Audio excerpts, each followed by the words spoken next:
ഫുഡൊക്കെ കഴിഞ്ഞ് എല്ലാവരും കിടന്നതും ഒരു രൂപം കുരിശിങ്കൽ തറവാട്ടിൽ നിന്നും ഇറങ്ങി പ്ലാത്തോട്ടത്തിൻ്റെ കോമ്പൗണ്ടിലേക്ക് കയറി. ബാൽക്കണിയിൽ നിന്ന് അവൾ അവനെ നോക്കി ചിരിച്ചുകൊണ്ട് കൈവീശി കാണിച്ചു. അവൻ വീടിൻ്റെ പുറകുവശത്തേക്ക് പോയി. അവൾ കമിഴ്ന്നു കിടന്ന് നോക്കാൻ തുടങ്ങി. അവൻ അവിടുന്ന് ഒരു ഏണി എടുത്തുകൊണ്ട് വന്ന് അതിൽ പിടിച്ച് മുകളിലേക്ക് കയറി. അവൾ ചിരിച്ചുകൊണ്ട് അവനെ നോക്കി. പാത്തുവിന് നല്ല ഓർമ്മയാണല്ലോ. ബാൽക്കണി തുറന്നിടണേ എന്ന് പറഞ്ഞപ്പോൾ ഓർത്തിരുന്നു ചെയ്തു അല്ലേടി കള്ളി. അവൻ അവളുടെ കവിളിൽ പിച്ചിക്കൊണ്ട് ചോദിച്ചു. ഇച്ചായം വരുമെന്ന് പറഞ്ഞപ്പോൾ പാത്തു ഓർത്തിരുന്നു. അവളും ചിരിച്ചുകൊണ്ട് പറഞ്ഞു. എങ്കിൽ വാ, ആരെങ്കിലും കാണുന്നതിന് മുൻപ് നമുക്ക് മുറിയിലേക്ക് പോകാം. അവൻ അവളെയും വിളിച്ച് മുറിയിലേക്ക് നടന്നു. പാത്തു ഫുഡൊക്കെ കഴിച്ചോ? കഴിച്ചു. ഇച്ചായം കഴിച്ചോ? കഴിച്ചല്ലോ. ഇച്ചായ, നമ്മൾ നാളെ എവിടേക്കാ പോകുന്നേ? അവൾ എന്തോ ഓർത്തതുപോലെ സംശയത്തോട് ചോദിച്ചു. പാത്തുവിന് എൻ്റെ കൂടെ വരാൻ പേടിയുണ്ടോ? ഇല്ലല്ലോ. അവൾ അവൻ്റെ കയ്യിൽ പിടിച്ചുകൊണ്ട് പറഞ്ഞു. പിന്നെന്താ? എന്നാലും ചുമ്മാ ഒന്നറിയാനാ. അങ്ങനെ ചുമ്മാ അറിയണ്ട കേട്ടോ, നാളെ ചെന്നിട്ടറിഞ്ഞാൽ മതി. അവൻ അവളുടെ കവളിൽ തട്ടിക്കൊണ്ട് പറഞ്ഞു. ഇച്ചായ, ഇനി എന്താടി പെണ്ണേ?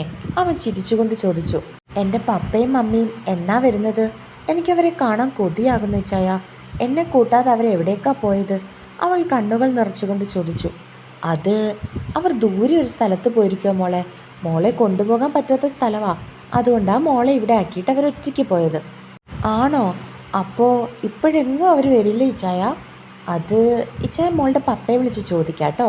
പെട്ടെന്ന് മോളെ കാണാൻ വരാൻ പറയാം പോരെ? അവൻ ചിരിച്ചുകൊണ്ട് ചോദിച്ചതും അവൾ അവൻ്റെ കവളിൽ ഉമ്മ വെച്ചു. അവൾക്ക് സന്തോഷം വരുമ്പോൾ അത് കാണിക്കുന്നത് അവൻ്റെ കവളിൽ ഉമ്മ വെച്ചുകൊണ്ടായിരുന്നു. അതറിയാവുന്നതുകൊണ്ട് അവൻ ചിരിയോടെ അവളുടെ നെറുകയിൽ തലോടി. ഇച്ചായം പാത്തു എഴുന്നേൽക്കുന്നതിന് മുൻപ് നാളെ വീട്ടിലേക്ക് പോകും കേട്ടോ. അതെന്താ? എല്ലാവരും എഴുന്നേറ്റ് കഴിഞ്ഞാൽ അവരൊക്കെ ഇച്ചായനെ കാണില്ലേ? അപ്പോൾ അവർ ഇച്ചായനെ വഴക്ക് പറയില്ലേ? അതെന്തിനാ അവർ വഴക്ക് പറയുന്നേ? അവൾ സംശയത്തോട് ചോദിച്ചു. അത് പാത്തുവിനെ ഞാൻ കല്യാണം കഴിച്ചിട്ടില്ലല്ലോ. കല്യാണം കഴിച്ചാൽ വഴക്ക് പറയില്ലേ? അവൾ വീണ്ടും സംശയത്തോട് ചോദിച്ചു. ഇല്ലല്ലോ, കല്യാണം കഴിച്ചിട്ട് ഞാൻ പാത്തുവിൻ്റെ കൂടെ കിടന്നാൽ ആരും വഴക്ക് പറയില്ല. ഇല്ലെങ്കിൽ എല്ലാവരും ഇച്ചായനെ വഴക്ക് പറയും. അപ്പോൾ പാത്തുവിന് വിഷമമാകില്ലേ? ഇച്ചായനെ ആരും വഴക്ക് പറയണ്ട, എനിക്കിഷ്ടമല്ല. ഇച്ചായനെ വഴക്ക് പറയാൻ വരട്ടെ, പാത്തു അവരെ തല്ലും. അവൾ ചുണ്ടുകൾ പിളർത്തി പറഞ്ഞു. അതൊന്നും വേണ്ട, എൻ്റെ പാത്തു ഗുഡ് ഗേൾ അല്ലേ. ഗുഡ് ഗേൾസ് ആരെയും തല്ലില്ല കേട്ടോ. പാത്തു ആരെയും തല്ലരുത്. തല്ലുവോ? ഇച്ചായൻ പറഞ്ഞാൽ പാത്തു അനുസരിക്കും. അവൾ ചിരിയോടെ അവൻ്റെ നെഞ്ചിലേക്ക് ചാഞ്ഞുകൊണ്ട് പറഞ്ഞു. ഇച്ചായ, എന്തോർത്തതുപോലെ അവൾ അവൻ്റെ നെഞ്ചിൽ നിന്നും തല ഉയർത്തി. എന്താടാ? അവൻ അവളുടെ കവളിൽ കൈവച്ചുകൊണ്ട് ചോദിച്ചു. ഇച്ചായൻ എന്നെ കല്യാണം കഴിക്കാവോ? അപ്പോൾ ഇച്ചായൻ എൻ്റെ കൂടെ കിടന്ന ആരും വഴക്ക് പറയില്ലല്ലോ. അവൾ എന്തോ കണ്ടുപിടിച്ചതുപോലെ കണ്ണുകൾ വിടർത്തി ചോദിച്ചു. അത് പറ, ഇച്ചായൻ പാത്തുവിനെ കല്യാണം കഴിക്കോ? പാത്തു പാവമല്ലേ ഇച്ചായ? പാത്തുവിനെ ഒറ്റയ്ക്കാക്കല്ലേ ഇച്ചായ? പാത്തുവിന് പേടിയാ. അവൾ കണ്ണുകൾ നിറച്ചുകൊണ്ട് പറഞ്ഞു. അത് കണ്ടതും അവൻ്റെ നെഞ്ചിലെന്തോ കൊളുത്തി വലിക്കുന്നത് പോലെ തോന്നി. അവൻ അവളുടെ മുഖം കയ്യിലെടുത്തുകൊണ്ട് നെറ്റിയിൽ ചുംബിച്ചു. അവളുടെ നിറഞ്ഞ കണ്ണുകളിലേക്ക് ചുണ്ടുകൾ ചേർത്തു. എൻ്റെ പാത്തുവിനെ ഇച്ചായൻ ഒരിക്കലും ഒറ്റയ്ക്കാക്കില്ല. എൻ്റെയാ നീ, എൻ്റെ മാത്രം പാത്തുവാ നീ. അവൻ അവളെ ഇറുക്കി പിടിച്ചുകൊണ്ട് പറഞ്ഞു. അവളും ചിരിയോടെ അവനെ ചേർത്ത് പിടിച്ചു. പാത്തുവിന് ഉറക്കം വരുന്നുണ്ടോ? അവൾ കോട്ടുവായി ഇടുന്നത് കണ്ട് അവൻ സംശയത്തോട് ചോദിച്ചു. ഉണ്ട്. അവൾ കണ്ണുകൾ അടഞ്ഞു പോകുന്നതിനെ വലിച്ചു തുറന്നുകൊണ്ട് പറഞ്ഞു. എങ്കിൽ വാ, നമുക്കുറങ്ങാം. അവൻ പറഞ്ഞുകൊണ്ട് അവളെ കട്ടിലിലേക്ക് കിടത്തി പുതപ്പിച്ചു. ശേഷം അവനും അവളുടെ അടുത്തേക്ക് കിടന്നു. അവൾ അവൻ്റെ നെഞ്ചിലേക്ക് തലവെച്ച് അവനെ ചുറ്റിപ്പിടിച്ചു കിടന്നു. അവൻ വാത്സല്യത്തോടെ അവളുടെ തലയിൽ തലോടിക്കൊണ്ടിരുന്നു.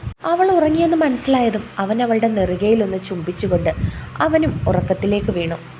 പിറ്റേന്ന് രാവിലെ പാത്തു കണ്ണുകൾ തുറന്നപ്പോൾ അലക്സ് അടുത്തില്ലായിരുന്നു. ആരേലും കണ്ട അവനെ വഴക്കു പറയുമെന്ന് കരുതി പോയതാണെന്ന് അവൾക്ക് മനസ്സിലായി. അവൾ എഴുന്നേറ്റ് ബാത്റൂമിലേക്ക് കയറി. രാവിലെ ജോഗിങ്ങിന് ഇറങ്ങിയതാണ് അലക്സ്. അവൻ്റെ ഒപ്പം ദേവിയും ഉണ്ടായിരുന്നു. അവർ ജോഗിങ് കഴിഞ്ഞ് തിരിച്ചു വന്നതും രാവിലെ ഒരുങ്ങി കോളേജിലേക്ക് പോകുന്ന സായയാണ് കണ്ടത്. നീ ഇത്ര നേരത്തെ എവിടെ പോകുക? അലക്സ് സംശയത്തോട് ചോദിച്ചു. അത് ഞാൻ പിന്നെ ക്ലാസ് ഉണ്ട് ചാച്ച. സ്പെഷ്യൽ ക്ലാസ് ഉണ്ടോ? അലക്സ് വീണ്ടും സംശയത്തോട് ചോദിച്ചു. ഉണ്ട്. അവന്മാരവിടെയില്ലേ? ഞാൻ കൊണ്ടാക്കണോ? വേണ്ട ചാച്ച, ഞാൻ പോയിക്കോളാം. ചാച്ചന്മാർ ഉറക്കവാ. അവൾ അലക്സിനോട് സംസാരിക്കുന്ന സമയമൊന്നും ദേവിയെ നോക്കിയതേയില്ല. എങ്കിൽ അവൻ അവളെ കണ്ണെടുക്കാതെ നോക്കുകയായിരുന്നു. ഒരു സിമ്പിൾ യെല്ലോ കളർ സൽവാറാണ് വേഷം. കണ്ണുകൾ നീട്ടി എഴുതി ഒരു കല്ലിൻ്റെ പൊട്ടിട്ടിട്ടുണ്ട്. അലക്സ് ഓരോന്ന് ചോദിക്കുമ്പോഴും അവളുടെ മുഖത്ത് മിന്നി മായുന്ന ഭാവങ്ങൾ ഒപ്പിയെടുക്കുകയായിരുന്നു അവൻ. അവൾ എന്തൊക്കെയോ ഒളിപ്പിക്കുന്നത് പോലെ അവന് തോന്നി. അവൾ പോയെങ്കിലും ദേവി തിരിഞ്ഞ് അവളെ നോക്കിക്കൊണ്ട് നിന്നു. എന്നാൽ അവൾ ആരെയും നോക്കാതെ സ്പീഡിന് നടന്നു. അലക്സ് പാത്തുവിനെ കൊണ്ട് പുറത്തു പോകാൻ ഒരുങ്ങി താഴേക്ക് വന്നു. അലക്സി, എന്താ അന്നമ്മോ? അവൻ സ്നേഹത്തോടെ വിളിച്ചു. എടാ, ബ്രോക്കർ ഒരു ആലോചന കൊണ്ടുവന്നിട്ടുണ്ട്. ദേ, നല്ലൊരു പെൺകുട്ടിയാ, UK നേഴ്സാണ്, നോക്കിക്കേ. അവർ ഒരു ഫോട്ടോ കൊണ്ട് കാണിച്ചുകൊണ്ട് പറഞ്ഞു. അവൻ ആ ഫോട്ടോ വാങ്ങി നോക്കി, പിന്നെ തിരികെ അവർക്ക് തന്നെ കൊടുത്തു. നമുക്കും താല്പര്യമുണ്ടെന്ന് പറയട്ടെ? അവർ ആകാംക്ഷയോട് ചോദിച്ചു. ഇപ്പം വേണ്ട, ഞാൻ പറയാം. മമ്മി തൽക്കാലം ഇവരോട് വേണ്ടെന്ന് പറഞ്ഞേക്ക്. ഞാനിപ്പോൾ വിവാഹം കഴിക്കാനൊന്നും ഉദ്ദേശിക്കുന്നില്ല. അവൻ ഉറപ്പിച്ചു പറഞ്ഞുകൊണ്ട് അവിടെ നിന്നും എഴുന്നേറ്റു. അവർ സംശയത്തോടെ അവനെ നോക്കി. നീ ഓഫീസിലേക്കാണോ? അവൻ്റെ പപ്പ ചോദിച്ചു. അല്ല പപ്പേ, ഞാൻ പാത്തുവിനെ കൊണ്ട് പുറത്തേക്ക് പോകുക. അവൻ ചിരിച്ചുകൊണ്ട് പറഞ്ഞു. അത് നല്ലതാ മോനെ, ആ മോളുടെ മൈൻഡൊക്കെ ഒന്ന് റിലാക്സ് ആകട്ടെ. അയാളും പറഞ്ഞു. വേറെ ആരുമില്ലേ അവിടുന്ന്? അന്ന സംശയത്തോട് ചോദിച്ചു. സണ്ണി വരുന്നുണ്ട്, പിന്നെ ഐശുവിനെ ഞാൻ കൊണ്ടുപോകുന്നുണ്ട്. പറഞ്ഞോണോ അവളെവിടെ? ഐശുമോ? അവൻ ഉറക്കെ വിളിച്ചു. ദേ വന്നു. അവൾ ചിരിച്ചുകൊണ്ട് ഒരുങ്ങി ഇറങ്ങി വന്നു. ഒരു സിമ്പിൾ ടോപ്പും ആംഗിൾ ലെങ്ത് ജീൻസുമാണ് വേഷം. മുടി പോണിറ്റെയിൽ കെട്ടിയേക്കുവാണ്. ഒരു സിമ്പിൾ പൊട്ടും ഇട്ടിട്ടുണ്ട്. വേറെ ഒന്നും അവളുടെ മുഖത്ത് ചമയങ്ങളായിട്ടുണ്ടായിരുന്നില്ല. അവൾ ഇറങ്ങി വന്നതും അവൻ അവളുമായി ഇറങ്ങി. ഹോൺ അടിച്ചതും പാത്തും സണ്ണിയും ഇറങ്ങി വന്നു. അലക്സ് പാത്തുവിനെ നോക്കി. മുട്ടുവരെ ഇറക്കമുള്ള ഒരു ഗ്രീൻ കളർ പാവാടയും ക്രോപ്പ് ടോപ്പുമാണ് ഇട്ടിരിക്കുന്നത്. സിറ്റൗട്ടിൽ നിൽക്കുകയാണ് അവൾ. സണ്ണി താഴെ ഇരുന്ന് അവൾക്ക് ഷൂസിൻ്റെ ലേസ് കെട്ടിക്കൊടുക്കുകയാണ്. അവൾ അലക്സിനെ കണ്ടതും കൈപൊക്കി കാണിച്ചു. അവൾ കൈപൊക്കിയതും അവളുടെ ടോപ്പ് പൊങ്ങി വയറ് നല്ലതുപോലെ കാണാൻ പറ്റുന്നുണ്ടായിരുന്നു. അവനും തിരികെ കൈ കാണിച്ചു. ഷൂസ് ഇട്ട് കഴിഞ്ഞതും അവൾ ഓടി വന്ന് അവൻ്റെ കൂടെ കോ ഡ്രൈവർ സീറ്റിലേക്ക് കയറി. സണ്ണി ചിരിച്ചുകൊണ്ട് ഐശുവിനൊപ്പവും കയറി. ഡേവി കട്ടിലിലേക്ക് കിടന്ന് സായയെപ്പറ്റി ചിന്തിക്കുകയായിരുന്നു. അലക്സ് ചോദിച്ചപ്പോൾ അവക്കുണ്ടായ ഞെട്ടലും പരവേശവും ഒക്കെ അവനെ വല്ലാതെ ഉലച്ചു. ഇന്നേക്ക് 1 മാസം ഞാൻ തന്നെയല്ലാത്ത ഒരുത്തിനെ പ്രേമിച്ചിരിക്കും. അവളുടെ വാശിയോടെയുള്ള വാക്കുകൾ അവൻ്റെ ചെവിയിൽ മുഴുകി കേട്ടു. നോ, ഇല്ല, നീ എൻ്റെയാ. ഒരുത്തിനും കൊടുക്കില്ല ഞാൻ നിന്നെ. എന്നോട് വാശി കാണിക്കരുത് സായ. എൻ്റെ ജീവനാ നീ, എൻ്റെ പ്രാണൻ. അവൻ ദേഷ്യത്തോടെ കട്ടിലിൽ നിന്നും ചാടി എഴുന്നേറ്റുകൊണ്ട് സ്വയം പറഞ്ഞു. സായ അവളോട് കുഞ്ഞുനാൾ മുതലേ എന്തോ ഒരടുപ്പമുണ്ടായിരുന്നു. പക്ഷെ അതെന്താണെന്ന് തനിക്കവളെ കിസ് ചെയ്യുന്നത് വരെ അറിയില്ലായിരുന്നു. അന്ന് അവളുടെ ടെൻഷനും തന്നോട് ചിണുങ്ങിയുള്ള സംസാരവും ഒക്കെ കണ്ടപ്പോൾ എന്തോ മനസ്സിൻ്റെ താളം തെറ്റുമായിരുന്നു. അതിൻ്റെ കൂടെ ഐസ്ക്രീം വേണമെന്ന് പറഞ്ഞപ്പോൾ അതും വാങ്ങിക്കൊടുത്തു.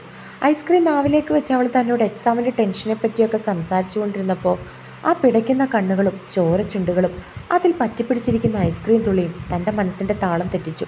അവളുടെ ചുണ്ടിൻ്റെ മാധുര്യം ആദ്യമായിട്ട് അറിഞ്ഞപ്പോൾ ചെയ്യുന്നത് തെറ്റാണെന്ന് അറിഞ്ഞിട്ടും താനത് ചെയ്തു പോയി. ചെയ്തത് വലിയൊരു തെറ്റായിപ്പോയെന്ന് പിന്നെയാണ് മനസ്സിലായത്. അവൾ കണ്ണുകൾ നിറച്ച് തന്നെ നോക്കിയപ്പോൾ ഭൂമി 2ആയി പിളർന്നു പോയെങ്കിലെന്ന് ഒരു നിമിഷം ആഗ്രഹിച്ചു പോയി. മരിച്ചു പോകുന്നത് പോലെയാണ് തനിക്കെന്ന് തോന്നിയത്. ഒരുപാട് സോറി പറഞ്ഞു. അന്ന് മുഴുവൻ കുറ്റബോധമായിരുന്നു. വൈകിട്ട് അവൾ ദേഷ്യത്തോടെ കയറി വന്ന് മമ്മിയെ മാറ്റി നിർത്തി എല്ലാം പറഞ്ഞു കൊടുത്തു. മമ്മി മുറിയിലേക്ക് കയറി വന്ന് അവളുടെ മുൻപിൽ വെച്ച് തന്നെ എന്നെ എന്തൊക്കെയോ പറഞ്ഞിട്ട് അവളെയും വിളിച്ചുകൊണ്ട് പോയി. എന്നെ വഴക്ക് പറയുമ്പോൾ അവളുടെ മുഖത്തുണ്ടായ സന്തോഷം കണ്ടപ്പോൾ എനിക്ക് ചിരിയാണ് വന്നത്. അത് കാണാൻ വേണ്ടിയാണ്, അവൾ സന്തോഷിക്കാൻ വേണ്ടിയാണ് താൻ ഒന്നും തിരികെ പറയാതെ എല്ലാം കേട്ടുകൊണ്ട് നിന്നത്. റിസൾട്ട് വന്നപ്പോൾ ഒരു വിഷയം പോയെന്ന് പറഞ്ഞ് അവളുടെ വീട്ടിൽ അവളെ എല്ലാവരും വഴക്ക് പറഞ്ഞ ആ ദിവസം, അന്ന് ശരിക്കും തനിക്ക് കുറ്റബോധമായിരുന്നു. താനല്ലേ അതിൻ്റെ കാരണക്കാരൻ. അതുകൊണ്ട് തന്നെ അങ്ങോട്ടേക്ക് ചെല്ലാൻ അലക്സി വിളിച്ചെങ്കിലും ഞാൻ കൂടെ പോയില്ല. അവളെ എല്ലാവർക്കും നല്ല പ്രതീക്ഷയായിരുന്നു. അതുപോലെ അവൾ മിനക്കെട്ടിരുന്ന് പഠിക്കാറുണ്ട്. റിസൾട്ട് വന്ന ദിവസം വൈകിട്ട് ഡോ അവൾ ദേഷ്യത്തോടെ ഡേവിയുടെ റൂമിൻ്റെ വാതിൽ തുറന്നുകൊണ്ട് അകത്തേക്ക് കയറി. അവൻ കുളിച്ചിട്ട് ഇറങ്ങിയതേ ഉണ്ടായിരുന്നുള്ളൂ. ഒരു ട്രാക്ക് സ്യൂട്ട് പാൻറ്റും ബനിയനുമാണ് വേഷം. കുളിച്ചിട്ട് ഇറങ്ങിയത് കൊണ്ട് തന്നെ അവൻ്റെ നനഞ്ഞ മുടി നെറ്റിയിലേക്ക് വീണ് കിടക്കുകയായിരുന്നു. അവൾ വിളിക്കുന്നത് കേട്ടതും അവൻ സംശയത്തോടെ അവളെ നോക്കി. അവൾ ഓടി വന്ന് അവൻ്റെ ബനിയനിൽ ചുരുട്ടിപ്പിടിച്ചു.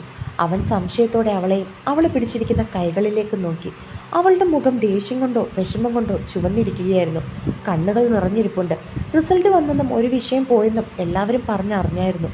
പക്ഷേ അതെത്രത്തോളം അവളെ വിഷമിപ്പിക്കുമെന്ന് അന്ന് ഓർത്തിരുന്നില്ല.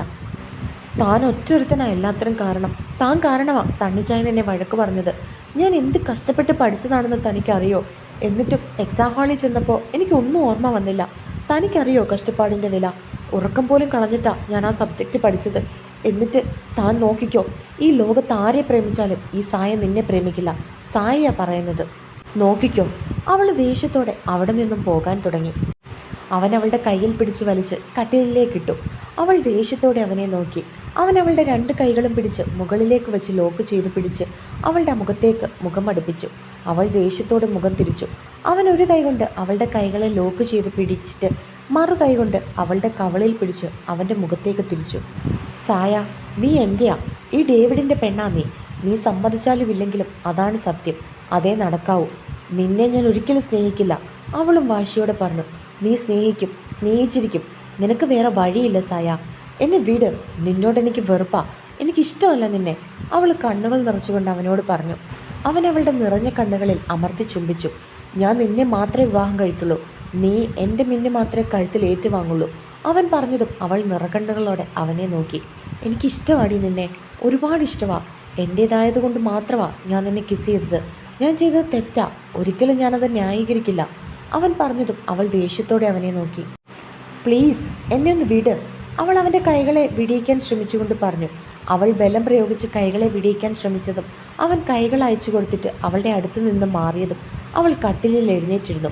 അവനെ ഒന്ന് ദേഷ്യത്തോടെ നോക്കിയിട്ട് അവൾ വാതിൽ തുറന്നിറങ്ങിപ്പോയി. അവൾ പോകുന്നത് ചിരിയോടെ അവൻ നോക്കി നിന്നു. പിന്നീട് എപ്പോഴും അവളെ ദേഷ്യം പിടിപ്പിക്കാൻ എന്തേലുമൊക്കെ പറയുന്നത് ഒരു ഹരമായിട്ട് അവന് മാറി. അവളും അതിനനുസരിച്ച് തന്നോട് എതിർത്ത് നിൽക്കും. ചാച്ചാ, ആരുടെയോ വിളിയാണ് അവനെ പഴയ കാര്യങ്ങളിൽ നിന്നും ഉണർത്തിയത്. അവൻ വാതിലിനടുത്തേക്ക് നോക്കി. ഇളിയിൽ കൈകുത്തി നിന്നുകൊണ്ട് അവനെ കപട ദേഷ്യത്തോട് നോക്കുന്ന ഒരു പെൺകുട്ടി. സ്കൂൾ യൂണിഫോമാണ് വേഷം. മുടി 2 സൈഡിലേക്കും പിന്നി റിബൺ ഇട്ടിട്ടുണ്ട്. ഇതാണ് എമിൻ ഡാനിയൽ കുരിശിങ്കൽ. എടാ ചാച്ചാ, തന്നോട് ഞാൻ പറഞ്ഞതല്ലേ എന്നെ ഇന്ന് സ്കൂളിൽ കൊണ്ടാക്കണമെന്ന്. എന്നിട്ട് ഇവിടെ വന്ന് പകൽ സ്വപ്നവും കണ്ടുകൊണ്ട് കിടക്കുവാണോ? അവൾ ദേഷ്യത്തോടെ അവനോട് ചോദിച്ചു. അവൻ ചിരിയോടെ കട്ടിലിൽ എഴുന്നേറ്റിരുന്നു. സോറി മോളെ, ഞാൻ ഓർത്തില്ല. ഒരു തലവേദന പോലെ അതാ കിടന്നത്. അവൻ നെറ്റിയിൽ കൈവച്ചുകൊണ്ട് അവളോട് പറഞ്ഞു. അയ്യോ, എന്തു പറ്റി ചാച്ചാ? ഞാൻ വിക്സ് പുരട്ടിത്തരാം. അവൾ പറഞ്ഞുകൊണ്ട് അവൻ്റെ അടുത്തേക്ക് നടന്നു. സാരമില്ലടാ, അതൊന്നും കുഴപ്പമില്ല. മോൾ ഇറങ്ങിക്കോ. ഞാൻ ഈ ബനിയനൊന്ന് മാറ്റിയിട്ട് വരാം. വയ്യെങ്കിൽ കിടന്നോ ചാച്ചാ, ഞാൻ തനിയെ പോയിക്കോളാം. വേണ്ട, അത് സാരമില്ല, ഞാൻ വരാം. നീ ഇറങ്ങിക്കോ, ഒരു 5 മിനിറ്റ്. അവൻ പറഞ്ഞുകൊണ്ട് ഷർട്ട് എടുത്തിട്ട് ബുള്ളറ്റിൻ്റെ കീയും എടുത്തുകൊണ്ട് താഴേക്കിറങ്ങി. അവൻ ബൈക്ക് എടുത്തിട്ട് വന്നതും അവൾ അവൻ്റെ പുറകിൽ കയറി. അവൻ വണ്ടി സ്റ്റാർട്ട് ചെയ്തു. അവളെ സ്കൂളിലേക്കാക്കിയിട്ട് തിരികെ വരുന്ന വഴി എന്തോ കണ്ടതും അവൻ സഡൻ ബ്രേക്ക് ഇട്ട് നിർത്തി. എന്തോ കണ്ടതുപോലെ അവൻ്റെ നെറ്റി ചുളിഞ്ഞു. അവൻ സംശയത്തോടെ റോഡിൻ്റെ ഇടതുഭാഗത്തേക്ക് നോക്കി. അവിടെ ഒരു പയ്യനോടൊപ്പം കയ്യിൽ പിടിച്ച് സംസാരിച്ചു കൊണ്ട് നിൽക്കുന്ന സായെ കണ്ടതും അവൻ്റെ മുഖം ദേഷ്യം കൊണ്ട് വലിഞ്ഞു മുറുകി.